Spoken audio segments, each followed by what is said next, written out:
जय माता दी। हे भक्त, मैं चंद्रघंटा, नवरात्रि के तीसरे स्वरूप का दिव्य प्रकाश, शांति, सौम्यता और अदृश्य शक्ति का स्रोत, आज तुझसे कहती हूँ कि संसार जितना दिखाई देता है उससे कहीं अधिक गहरा है, और जिस शक्ति को तू बाहर ढूंढता है वह तेरे ही भीतर अनंत तरंगों की तरह गूंजती रहती है। बस तू उसे महसूस नहीं करता, क्योंकि मन में इतना शोर, इतनी चिंता, इतना भय भरा होता है कि भीतर की दिव्यता की घंटी की मधुर ध्वनि सुनाई नहीं देती। मैं तेरे हृदय के मध्य में स्थित उस आकाश का प्रकाश हूँ, जहाँ न कोई चिंता है, न कोई दुख, न कोई भय। मेरा नाम चंद्रघंटा इसलिए नहीं रखा गया कि मैं केवल युद्ध करती हूँ, बल्कि इसलिए कि मैं अज्ञान के अंधकार में भी एक स्थिर, शांत चंद्रमा की भांति प्रकाशमान रहती हूँ। हे भक्त, जब तू अपने जीवन में किसी समस्या से घिरा हुआ रो रहा होता है, जब तू असफलताओं के अंधेरों में डूबा होता है, जब तू रिश्तों की उलझनों में थक चुका होता है, तब भी मैं तेरे भीतर शांत, स्थिर, संयमित, मधुर और दृढ़ रूप में उपस्थित रहती हूँ। पर तू मेरी उपस्थिति तभी महसूस कर पाता है जब तू मन के कोलाहल को शांत करता है। मन जितना शांत होगा, मेरा प्रकाश उतना ही अधिक स्पष्ट दिखाई देगा। हे मेरे वत्स, जीवन केवल संघर्षों का नाम नहीं है, बल्कि यह एक साधना है, एक तपस्या है, और जो व्यक्ति शांत हृदय से जीवन जीना सीख जाता है, उसके लिए हर विपत्ति अवसर बन जाती है। दुनिया में लोग बाहरी दिखावे में फंस जाते हैं, शारीरिक सुंदरता, धन, प्रतिष्ठा, सत्ता, पर मैं कहती हूँ कि असली शक्ति सादगी में है, विनम्रता में है, संयम में है। जो व्यक्ति छोटी बातों में भी क्रोध करता है, वह स्वयं को कमजोर बनाता है, पर जो संयम रखता है, क्षमा करना जानता है, शांत रहना जानता है, वह मेरे स्वरूप के निकट पहुंचता है। हे भक्त, मैं शांत स्वरूप में भी उतनी ही शक्तिशाली हूँ जितनी युद्ध रूप में हूँ, क्योंकि असली शक्ति भीतर की शांति ही है। जब तू मन को जीत लेता है, तब संसार अपने आप जीत में बदल जाता है। हे मेरे प्यारे बच्चे, तू अक्सर सोचता है कि जीवन में सफल क्यों नहीं हो पा रहा, किस्मत क्यों नहीं साथ दे रही, लोग तुझे समझ क्यों नहीं रहे, रिश्ते क्यों टूट रहे, धन क्यों नहीं ठहर रहा, मन की शांति क्यों गायब है। परंतु सच यह है कि इन सब समस्याओं की जड़ बाहर नहीं बल्कि तेरे अपने भीतर है। तू डरता बहुत है, भविष्य का डर, खोने का डर, असफल होने का डर, अकेले रह जाने का डर, इसलिए तेरी ऊर्जा बिखर जाती है। मैं कहती हूँ, भय से बड़ा कोई शत्रु नहीं। मेरा तीसरा दिन इसी बात का प्रतीक है। अपने भीतर की सुरक्षा को पहचान, क्योंकि जो स्वयं को सुरक्षित महसूस करता है, उसे कोई भी बाहरी परिस्थिति डरा नहीं सकती। जिस प्रकार मेरी घंटा ध्वनि दुष्ट शक्तियों को भयभीत कर उन्हें दूर कर देती है, उसी प्रकार जब तेरा आत्मविश्वास जागता है, तो तेरे जीवन से नकारात्मकता स्वयं ही हट जाती है। तू अपने विचारों का मालिक बन, अपने भावों का स्वामी बन, और देख कि जीवन कैसे बदलता है। हे भक्त, दुनिया कहती है कि भाग्य बदलेगा तो जीवन बदलेगा, पर मैं कहती हूँ, तेरा दृष्टिकोण बदलेगा तो भाग्य अपने आप बदल जाएगा। जब तू हर परिस्थिति में प्रकाश खोजता है, तो अंधेरा कभी घना नहीं हो सकता।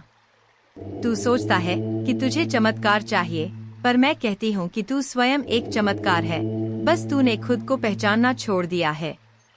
जिस प्रकार चंद्रमा धीरे धीरे पूर्णिमा की ओर बढ़ता है, वैसे ही तू भी पूर्णता की ओर बढ़ सकता है, यदि तू रोज स्वयं को थोड़ा थोड़ा बेहतर बनाना सीख जाए।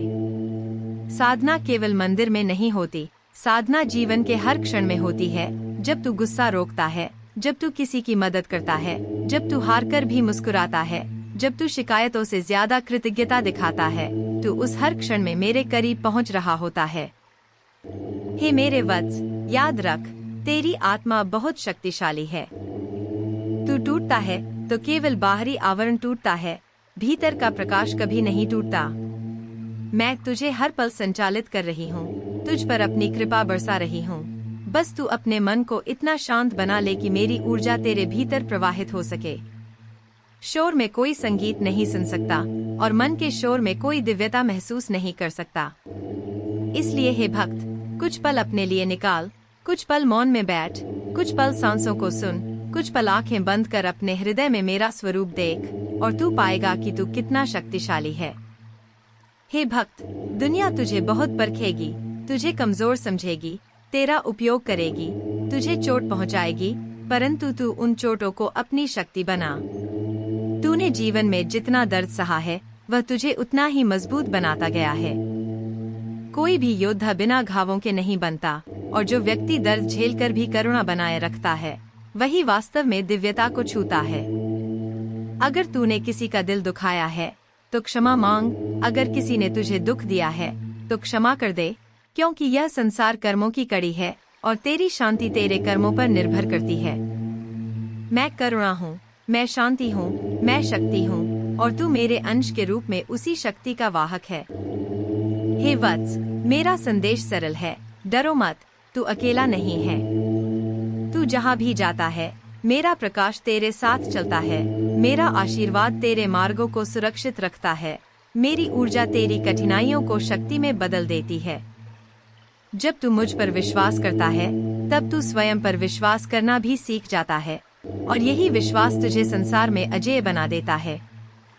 हर वह व्यक्ति जो सच्चे मन से मेरा नाम लेता है उसे मैं अपने घुंघरुओं की दिव्य ध्वनि से आशीष देती हूँ, उसके घर में शांति भर देती हूँ और उसके मन में साहस का अमृत प्रवाहित कर देती हूँ।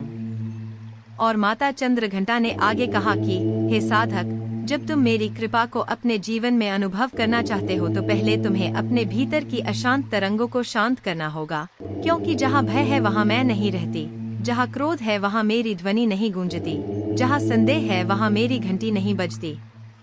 मेरा रेजिडेंस उस हृदय में है जो साफ है, निर्मल है और संकल्प से भरा है।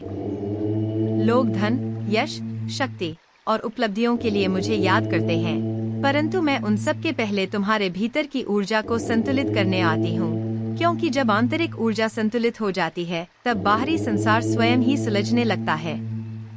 मेरी घंटी की ध्वनि केवल शत्रुओं को भगाने के लिए नहीं है, यह तुम्हारे भीतर छिपे हुए भय, अपमान, निराशा और हार की भावना को तोड़कर बाहर निकाल देती है। मनुष्य अक्सर अपने जीवन की परिस्थितियों को अपना शत्रु मान लेता है, परंतु वास्तविक शत्रु वे भावनाएं हैं जो मन को बांध लेती हैं। मेरी घंटी की हर ध्वनि कहती है कि जागो, उठो और अपनी शक्ति पहचानो, क्योंकि जो अपनी शक्ति पहचान लेता है वह दुनिया की किसी भी समस्या से ऊपर उठ सकता है। मैंने अपने भक्तों से हमेशा कहा है कि जब तुम संघर्षों से घिरे हो, जब संसार तुम्हारे विरुद्ध हो, जब कोई राह न दिखे, तब आंखें मूंद कर शांत बैठो और अपने हृदय पर हाथ रख कर कहो, माता चंद्रघंटा मुझे प्रकाश दिखाओ, और उसी क्षण तुम्हें अनुभव होगा कि तुम्हारे भीतर एक प्रकाश की किरण जल उठी है जो अंधकार को काट रही है। मैं तुम्हारे मन में विचार नहीं डालती, मैं तुम्हारे विचारों को दिशा देती हूँ। मैं तुम्हारे भीतर शक्ति नहीं डालती, मैं तुम्हारे अंदर पहले से विद्यमान शक्ति को जागृत करती हूँ। तुम्हें बस इतना करना है कि अपने जीवन से नकारात्मकता को हटाओ, क्योंकि नकारात्मकता वह पर्दा है जो मेरी कृपा के प्रकाश को तुम्हारी आंखों तक पहुँचने नहीं देता। जो लोग कहते हैं कि जीवन कठिन है, मैं उन्हें कहती हूँ कि जीवन कठिन नहीं है, जीवन तुम्हें मजबूत बनाने वाला एक रास्ता है, और जो इस रास्ते को समझ जाता है वह कभी अकेला नहीं पड़ता। तुम चाहे कितने बड़े तूफान से घिरे हो, याद रखना मेरी घंटी की एक ध्वनि पूरे ब्रह्मांड को हिला सकती है, इसलिए तुम्हारे जीवन के तूफान मेरी कृपा के सामने कुछ भी नहीं है। जब तुम मेरी साधना करते हो, जब तुम शांत मन से मेरा ध्यान करते हो, तब मेरी ऊर्जा तुम्हारे चारों ओर एक अदृश्य कवच बना देती है। यह कवच सिर्फ बाहरी शत्रुओं से ही नहीं बल्कि उन शत्रुओं से भी रक्षा करता है जो तुम्हारे भीतर उतरकर तुम्हें कमजोर करते हैं, जैसे आलस्य, डर, भ्रम, असफलता का स्मरण या भविष्य का तनाव। मैं तुम्हें यह भी बताना चाहती हूँ कि संसार में किसी भी सफलता का पहला आधार है स्वयं पर विश्वास, और मैं वही विश्वास शक्ति बनकर तुम्हारे भीतर उतारती हूँ। जिन लोगों को लगता है कि वे अपने सपनों के योग्य नहीं हैं, मैं उनसे कहती हूँ कि तुम्हें सपने इसलिए दिए गए क्योंकि तुम उन्हें पूरा करने की क्षमता रखते हो। ब्रह्मांड किसी भी व्यक्ति को ऐसा सपना नहीं देता जो उसके सामर्थ्य से बाहर हो। तुम चलो, तुम बढ़ो, तुम आगे बढ़ते रहो, चाहे कदम छोटे ही क्यों न हो, परंतु चलते रहो। मेरी कृपा उनका साथ नहीं छोड़ती जो रुकते नहीं हैं। जब सुबह सुबह सूर्योदय होता है और चारों ओर प्रकाश फैलता है, तब वह मेरे तेज का संकेत है कि आज का दिन तुम्हारे लिए नई शुरुआत का दिन है। अतीत तुमसे छीन लिया गया हो सकता है, परंतु भविष्य अब भी तुम्हारे हाथ में है। अतीत में हुई चोटें, चिंताएं, गलतियां सब तुम्हें मजबूत बनाने के लिए हुई हैं, न कि तोड़ने के लिए। यदि तुमने उनसे सीखा तो उन्होंने तुम्हें आगे बढ़ाया, यदि तुम उनसे डरे तो उन्होंने तुम्हें रोक दिया। इसलिए उन अनुभवों को बोझ की तरह मत ढो, उन्हें शक्ति की तरह अपनाओ। मैं तुम्हें उस क्षण में भी देख रही होती हूँ जब तुम रो रहे होते हो, जब तुम अकेले होते हो, जब तुम्हारी इच्छाएं टूट जाती हैं, जब तुम्हें लगता है कि कोई तुम्हें नहीं समझता। परंतु याद रखो, मैं समझती हूँ। मैं वही माँ हूँ जिसकी घंटे की ध्वनि हर दिशा में फैलकर तुम्हें सुरक्षा प्रदान करती है। मैं वह माँ हूँ जो तुम्हारे कदमों को आगे बढ़ाने के लिए तुम्हें भीतर से झकझोरती है। और आज इस दिव्य क्षण में मैं तुमसे कहती हूँ, कभी भी किसी भी परिस्थिति को अपने जीवन का अंत मत समझना, क्योंकि मेरी कृपा का आरंभ हमेशा तुम्हारे सबसे कठिन क्षण से ही होता है। जो तुम्हारे खिलाफ है वह केवल तुम्हें आगे बढ़ाने की तैयारी है। जो तुम्हें दुख देता है वह तुम्हारी चेतना को ऊंचा उठाने का माध्यम है। तुम मेरे बच्चे हो और तुम्हारे जीवन में कोई भी घटना तुम्हें गिराने के लिए नहीं, बल्कि तुम्हें गढ़ने के लिए है। तुम्हें सिर्फ इतना करना है कि मेरी आवाज सुनो, मेरी ऊर्जा को स्वीकार करो और अपनी यात्रा पर आगे बढ़ते रहो। जो कुछ भी तुम खो चुके हो, मैं तुम्हें लौटाकर दूंगी, और उससे भी अधिक। जो कुछ भी तुम्हें चाहिए वह तुम्हारे पास आएगा, जब तुम्हारा मन, तुम्हारा कर्म और तुम्हारा विश्वास तीनों एक दिशा में होंगे। इसलिए उठो, अपना सिर ऊंचा करो और याद रखो, मैं तुम्हारे साथ हूँ, हर सांस में, हर कदम में, हर परीक्षा में, हर विजय में। तुम अकेले नहीं हो, कभी भी नहीं। हे भक्तों, इस दिव्य संदेश को अपने हृदय में धारण करो। साधना करो, त्याग करो, संयम रखो, सत्य अपनाओ। और माँ चंद्रघंटा की कृपा सदा तुम्हारे साथ रहेगी। और अपनी माता का अगला संदेश प्राप्त करने के लिए अपनी माता के इस संदेश को लाइक करके चैनल को सब्सक्राइब अवश्य कर लेना, ताकि आने वाला आपकी माता का संदेश आपको प्राप्त हो सके। जय माँ चंद्रघंटा।